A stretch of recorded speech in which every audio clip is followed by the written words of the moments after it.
Good morning, all.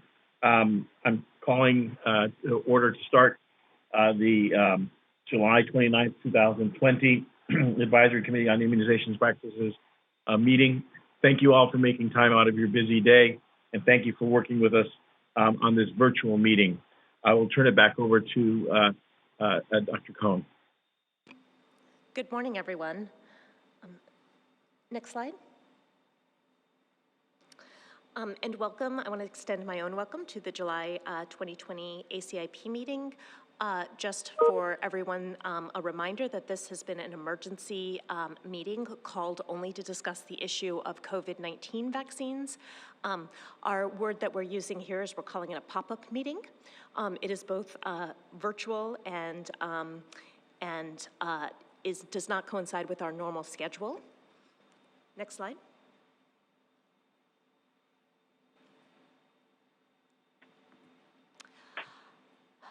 So copies of the slides being presented today are available via PDF until 5 p.m. today on the ACIP website at the URL listed on this slide.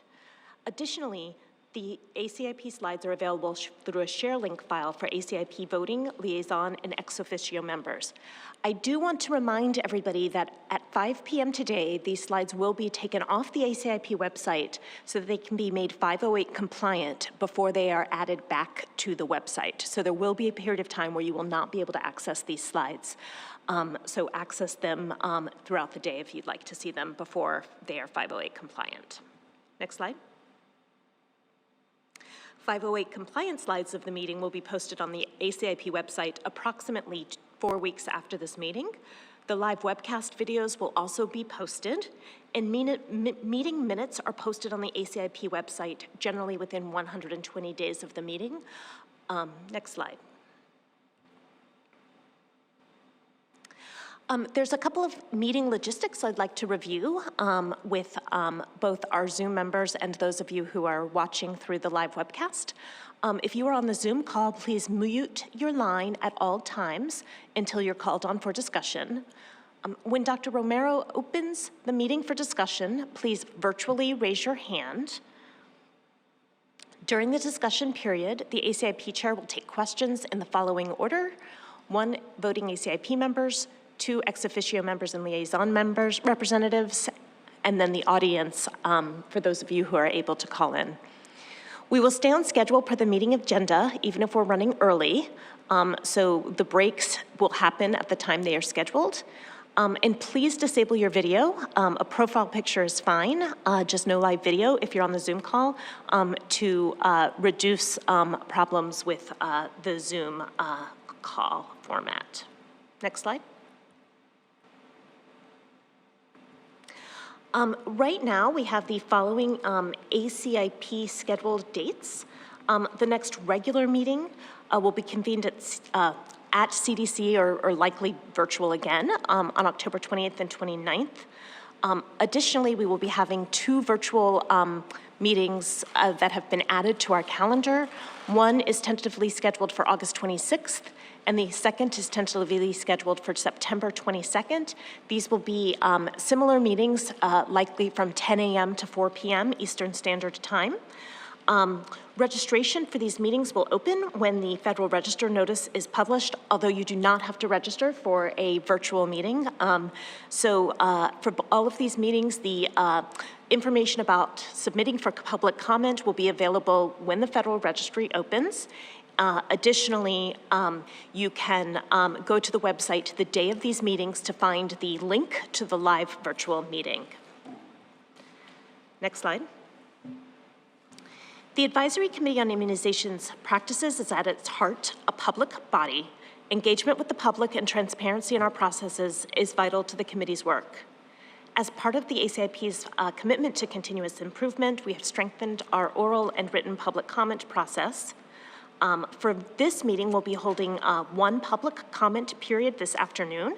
It will occur at approximately 3 p.m.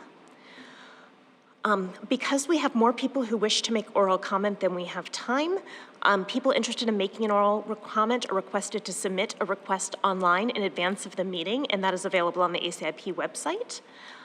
If more people request to speak than can be accommodated, we conduct a blind lottery to determine who the speakers will be.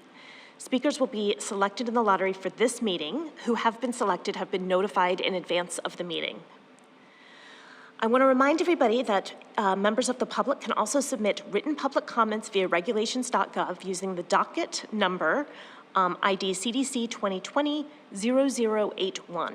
Information on the written public comment process, including all the information about how to make a public comment, is available on the ACIP website. Next slide. As noted in the ACIP's Policies and Procedures Manual, members of the ACIP agreed to forego participation in certain activities related to vaccines during their tenure on the committee. For certain other interests that potentially enhance a member's expertise while serving on the committee, CDC has issued limited conflict of issue waivers. Members who conduct vaccine clinical trials or serve on data safety monitoring boards may present to the committee on matters related to these vaccines, but these members are prohibited from participating in committee votes on issues related to these vaccines. Regarding other vaccines of the concerned company, a member may participate in the discussion with the provision that he or she abstains from all votes. For the meeting today, we will not be discussing any particular vaccine product. However, we request when the ACIP members indicate a conflict of interest, they indicate any conflict of interest related to a company that has a vaccine under development for COVID-19, which, as you all know, is most of the companies that are developing vaccines right now. However, none of the members will be excluded from discussion today, given that we're not discussing a specific vaccine. Next slide. So I'm now going to hand it back to Dr. Romero. He's going to be taking a roll call, which will start with the current voting members. Dr. Romero? Thank you. So I will call your name. Please briefly state your institution, and if you have any conflicts of interest, and let me start with myself. So I'm Jose Romero. I'm the Interim Secretary of Health and Director of the Department of Health in Little Rock, Arkansas, and I'm a Professor of Pediatrics and Pediatric Infectious Diseases at the University of Arkansas for Medical Sciences, and I have no conflicts. Dr. Atmar, please. Thank you, Jose. I'm Robert Atmar. I'm a professor of infectious diseases in the Department of Medicine at Baylor College of Medicine. And I have the following potential conflict. I'm a co-director of the Clinical Operations Unit of the NIH-funded Infectious Diseases Clinical Research Consortium that is working within the COVID-19 Prevention Network to evaluate SARS-CoV-2 vaccine candidates in phase 3 clinical trials, including those produced by Moderna and AstraZeneca. Over. Thank you. Dr. Kevin Alt. My name is Kevin Alt, and I'm a professor of obstetrics and gynecology at the University of Kansas Medical Center in Kansas City, Kansas, and I have no conflicts of interest. Thank you. Ms. Lynn Bata. Hi, my name is Lynn Bata, and I am a public health nurse and function as the immunization clinical consultant at the Minnesota Department of Health, and I have no conflicts. Thank you. Dr. Beth Bell. Sorry. Yes, I'm Beth Bell. I'm a clinical professor in the Department of Global Health at the University of Washington in Seattle. And no conflicts. Thank you. Dr. Henry Bernstein. Good morning. I am a professor of pediatrics at Zucker School of Medicine at Hofstra Northwell in New York, and I have no conflicts. Thank you. Dr. Sharon Fry.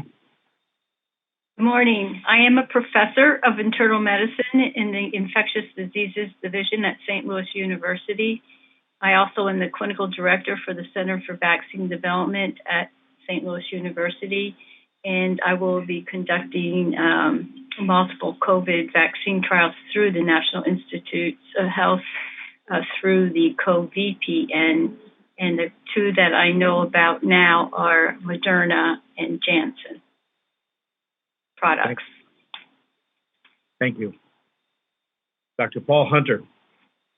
Paul Hunter, Associate Professor of Family Medicine and Community Health at the University of Wisconsin in Madison. I have a small amount of stock in Pfizer and a small amount of funding for a Pfizer-funded quality improvement project. That's it. Thank you.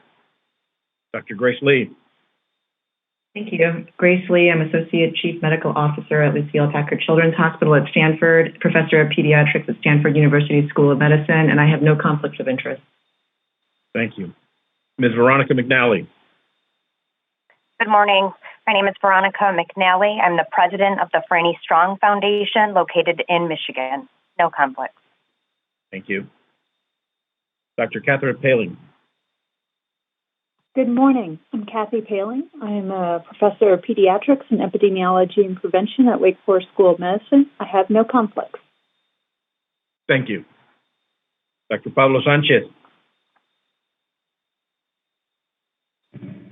Hi, I'm a neonatologist and pediatric infectious disease specialist at Nationwide Children's in Columbus, Ohio, as well as the Ohio State University. I do have some research funding from Merck, but it's on global antibiotic use. Thank you. Dr. Peter Szilagyi. Hi, Peter Szilagyi. I'm Professor of Pediatrics and Executive Vice Chair at UCLA in Los Angeles, California, and I have no conflicts. Thank you. Dr. Kip Talbot. Good morning. I'm Kip Talbot. I am an Associate Professor of Infectious Diseases at Vanderbilt University Medical Center, and I currently have no conflicts of interest. Thank you very much. I will now move on to the ex officio members, and because there may be substitutions, I will simply call the center and ask you to introduce yourself. So let me begin. Centers for Medicare and Medicaid Services. Mary Beth Hance. Thank you. Department of Defense.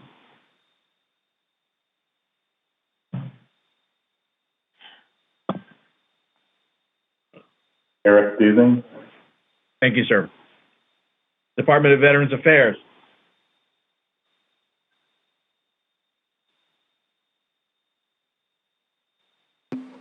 A couple of the members have indicated that they're going to have to arrive late to the call today, so we can check back in and find out who's on the call. Thank you, Amanda. During a break. Very good. Thank you. This is Lori Hoffman-Hogue from the Department of Veterans Affairs representing Dr. Jane Kim. Thank you very much. Food and Drug Administration. Good morning. Doran Fink from FDA CBER. Thank you. Health Resources and Services Administration. Good morning. This is Mary Rubin from VICP. Thank you. Indian Health Services. Thomas Weiser, sir. Thank you. Office of Infectious Diseases and HIV/AIDS Policy. David Kim. Thank you. National Institutes of Health. Good morning, John Beigel from the National Institute of Allergy and Infectious Disease. Very good. Thank you. I will pass on now to the liaison representatives and call each organization alphabetically. American Academy of Family Physicians.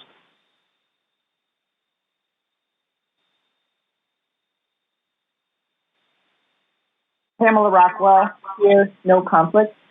Thank you. American Academy of Pediatrics. Buenos dias, Yvonne Maldonado, Professor of Pediatrics, Epidemiology, and Population Health, and as co-director of the Stanford Ambulatory Outpatient Clinical Trials Research Unit, we will be conducting vaccine trials, not under our name, but under the university's name, with Pfizer and through the NIAID Vaccine Consortium. Dr. Romero, I just want to remind all of the liaison members that we appreciate it, but we do not need to go through conflicts of interest for those members. It's not a requirement. Thank you. Thank you for that clarification. And gracias, Dr. Maldonado. American Academy of Pediatrics, Dr. Kimberlin. David Kimberlin. Thank you. American Academy of Physician Assistants. Good morning, Marie-Michelle Léger, Director of Clinical Education. Thank you. American College of Health Association. Health Association, please. Erin McMullen, Cornell University.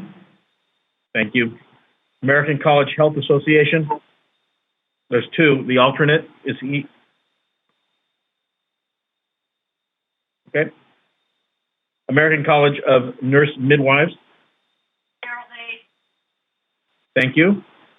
American College of Nurse Midwives alternate. Thank you. American College of Obstetricians and Gynecologists.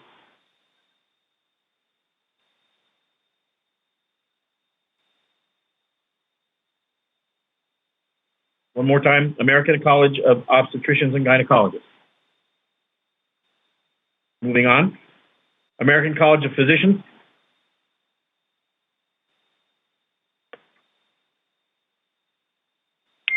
American College of Physicians. Okay, moving on. American Geriatric Society. Ken Schmider here. Thank you. America's Health Insurance Plan. America's Health Insurance Plans. Moving on. American Immunization Registry Association. Elizabeth Perilla, backup to Rebecca Coyle. Thank you. American Medical Association.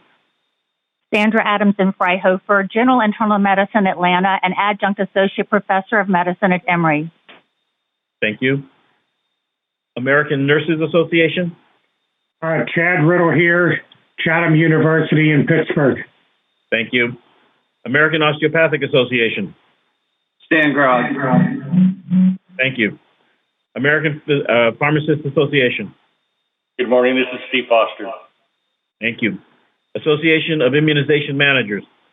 Morning, Christine Finley. Thank you. Association for Prevention, Teaching, and Research. Paul McKinney, School of Public Health and Information Sciences, University of Louisville. Thank you. Association of State and Territorial Health Officers.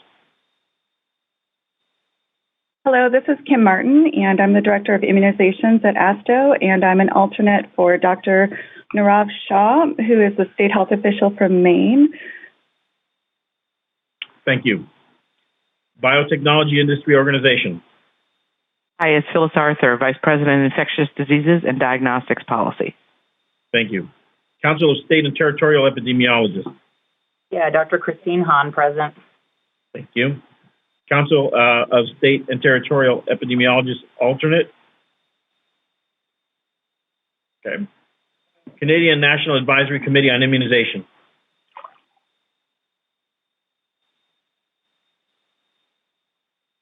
Canadian National Advisory Committee on Immunization. Moving on. Infectious Diseases Society of America. Carol Baker, University of Texas Health Science Center, McGovern Medical School. Thank you. International Society for Travel Medicine. International Society for Travel Medicine. Moving on. National Association of County and City Health Officials. Yep, Matt Zahn, the Orange County Healthcare Agency in California. Thank you very much. National Association of County and City Health Officials, alternate.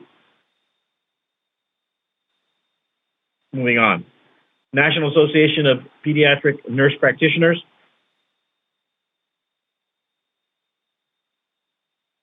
National Association of Pediatric Nurse Practitioners. Moving on. National Foundation of Infectious Diseases. Bill Schaffner, Medical Director of the NFID and the Vanderbilt University School of Medicine. Thank you. National Foundation for Infectious Diseases alternate. Moving on. National Medical Association.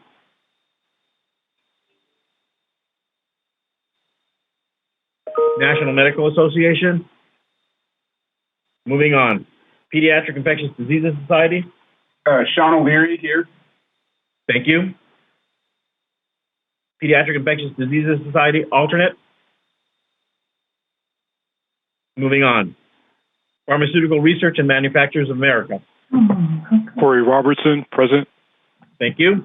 Society for Adolescent Adolescent Health and Medicine. Amy Middleman, OUHSC. Thank you.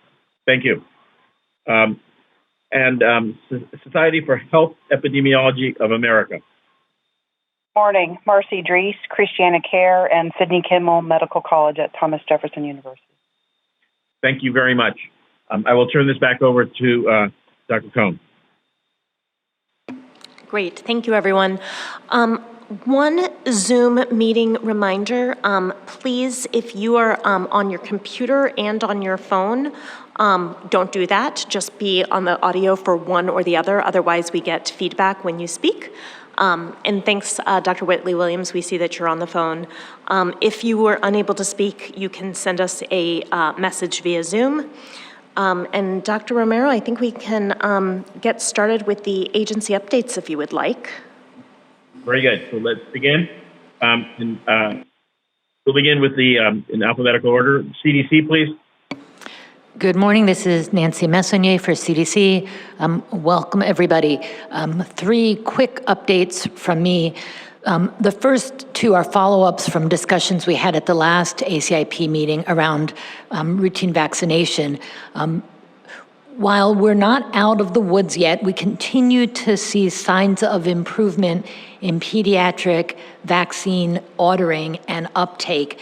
It is not consistent across the whole country, and there are still several states that seem to be lagging behind, but month by month, we're starting to see families going back to their pediatricians, getting their routine shots, and also obviously doing the other parts of a well-child check. So that's encouraging news, and we hope we can all work together to keep up that momentum.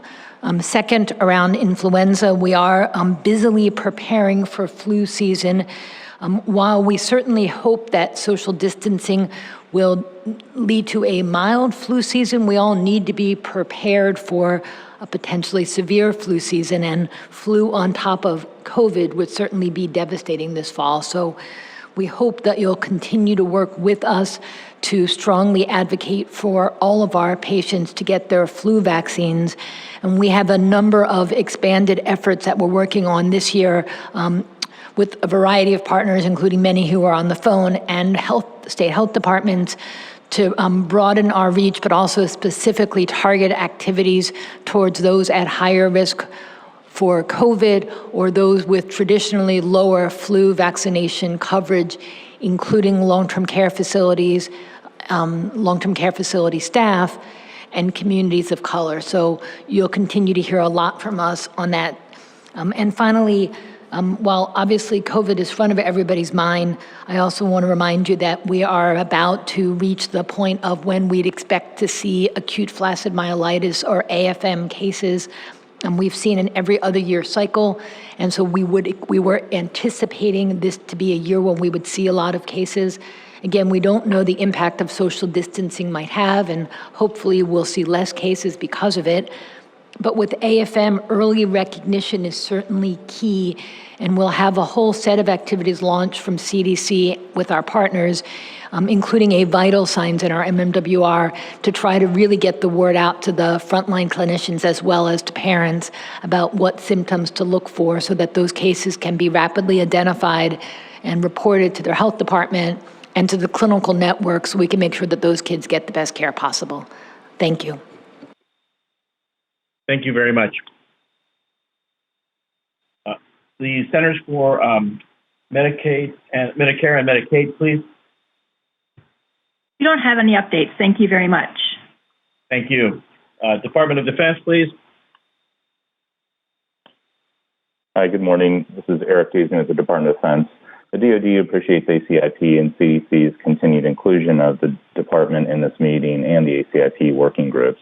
I'd like to share the following brief update from the DoD.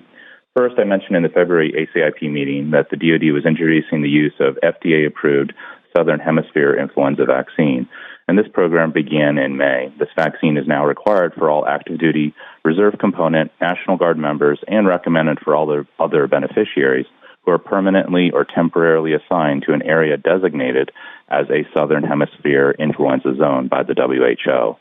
Their assignment must be in this zone for at least 14 contiguous days during the period of 1 April through 30 September. I'll also briefly mention a few DoD immunization studies that are ongoing. As I've updated this group before, the Pragmatic Assessment of Influenza Vaccine Effectiveness in the DoD, or PAVED study group, is beginning its third research year for the 2020-2021 influenza season. Also, the DoD is working towards approval and investigational review board approval of an evaluation of the Bavarian Nordic smallpox and monkeypox vaccine for cardiac safety, interaction with other common readiness vaccines, and optimum booster interval. And then finally, with respect to COVID-19, the DoD also plans to participate in investigational new drug studies of SARS-CoV vaccine candidate with a start date pending.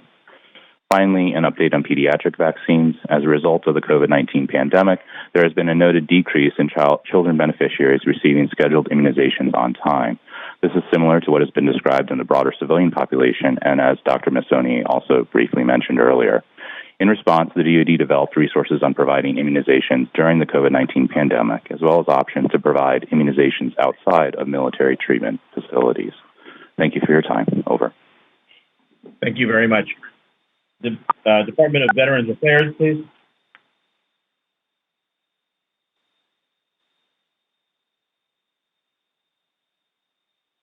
Good morning. Can you hear me? Yes, we can. Good morning. Thanks. This is Lori Hoffman-Hogue. The report from the Department of Veterans Affairs is as follows. The VA developed and released a new National Decision Support Tool, or clinical reminder, for influenza immunization on July 20th, 2020. Use of this National Influenza Immunization Reminder is required for all VHA sites in order to ensure uniform documentation and data capture across the enterprise. In addition, VA updated the National Clinical Reminder for meningococcal B vaccine to align with the ACIP recommendations for booster doses. VA is preparing for the 2020-2021 seasonal influenza campaign. These preparations include the development of a national toolkit to support VA facilities in standing up drive-through flu clinics and promotion of the community care network sites where veterans can obtain no-cost flu shots at retail pharmacies and urgent care centers. VA ordered more than 2.8 million doses of influenza vaccine for the 2020-2021 season, which is an 8% increase over last season, with 50% of the initial supply arriving at VA facilities by September 15, 2020. This report is submitted on behalf of Dr. Jane Kim, Chief Consultant for Preventive Medicine of the VHA National Center for Health Promotion and Disease Prevention, U.S. Department of Veterans Affairs. Thank you. Thank you very much. Food and Drug Administration. Good morning. Again, this is Doran Fink from FDA CBER. We continue to work seemingly around the clock at times to review and facilitate development programs for numerous vaccine candidates intended for prevention of COVID-19 and or SARS-CoV-2 infection. These include candidates ranging from those that are still in preclinical development to several that have recently initiated phase 3 studies in the United States. We don't have any licensure actions to report since the last ACIP meeting in June, but at the end of June, we did release new guidance for industry titled Development and Licensure of Vaccines to Prevent COVID-19. And this guidance provides information on the data in terms of manufacturing, non-clinical information, and clinical information that would be needed to support the development of COVID-19 vaccine candidates at various phases of development, and also for consideration in a licensure application, and also outlines additional considerations related to licensure and other mechanisms to make the vaccine available, for example, under emergency use authorization, as well as considerations for post-marketing follow-up of vaccine safety if and when vaccine candidates do become available for widespread use. I'll have more to say about the licensure and emergency use authorization mechanisms in my presentation later today. Thank you. Thank you. Health Resources and Services Administration update, please. Morning. Thank you for allowing me to provide this update for HRSA's Division of Injury Compensation Programs. As of July 1, 2020, in this fiscal year, petitioners have filed 843 claims with the National Vaccine Injury Compensation Program, and $180 million was awarded to petitioners' attorneys for attorneys' fees and costs. In addition, as of July 20, 2020, HRSA had a backlog of 922 claims alleging vaccine injury awaiting for review. More data about the program can be obtained at our website. On July 20, 2020, the Notice of Proposed Rulemaking, NPRM, proposing to remove Cerva and Syncope from the vaccine injury table was published in the Federal Register. As a result of the publication of this NPRM, the public is able to submit comments on or before January 12, 2021. Also, a public hearing will be held to allow the public to present comments. Information about this public hearing will be forthcoming and announced in the Federal Register. As of July 1, 2020, the Countermeasures Injury Compensation Program, CICP, has compensated 40 claims totaling $5.7 million. That ends my update. Thank you. Thank you very much for that update. The Indian Health Service, please. Good morning. The Indian Health Service Incident Command and Emergency Operations remain activated at all levels of the agency.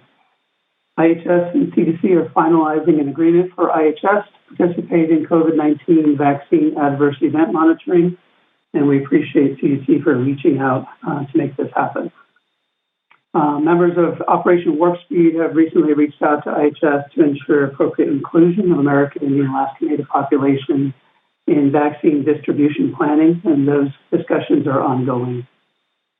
The preliminary review of immunization coverage reported to the IHS National Immunization Reporting System demonstrates fairly stable coverage for 2-year-olds up to date overall and in most areas. The receipt of measles-containing vaccine for 2-year-olds has also been preserved as of the most recent quarter. The battle against COVID-19 continues with over 30,000 positive tests so far in IHS, the largest number of cases being reported from the Southwest and Oklahoma areas. Today, we have conducted almost 500,000 tests, and IHS continues to coordinate with states, CDC, FEMA, and other partners in responding to the pandemic. That is my report. Thank you. Thank you very much. National Institutes of Health. Yeah, good morning. The one large update to give on Monday, July 27th, NIAID announced the phase 3 clinical trial for the vaccine against SARS-CoV-2. The vaccine is called mRNA-1273, and it's a culmination of a lot of work even before COVID started, plus rapid implementation of the phase 1, the phase 2, and then now the phase 3. The phase 3 is it involves multiple U.S. government agencies, the company Moderna, to get this implemented, and is a 30,000 participant study. You'll hear more about lots of our work later this morning. The rest of our updates will be submitted as written comments. Thanks. Thank you very much. Finally, the Office of Infectious Diseases and HIV/AIDS Policy.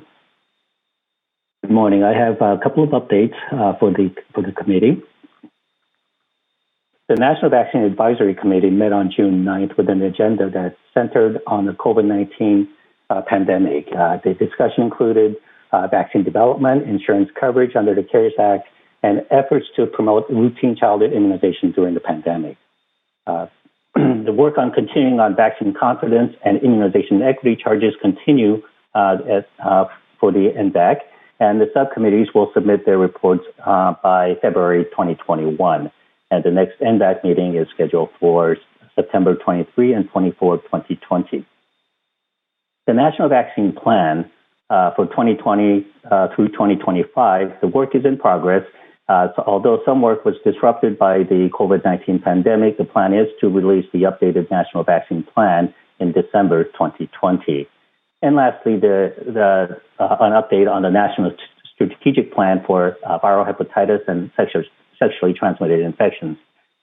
Brief updates were provided at the February ACIP meeting on these plans, and the plan is to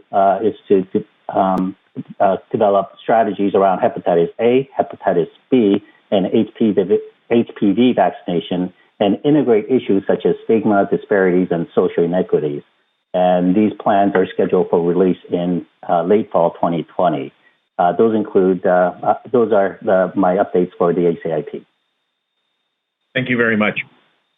So before starting, I'll turn it back over to Dr. Cohen to see if she has any comments or other issues.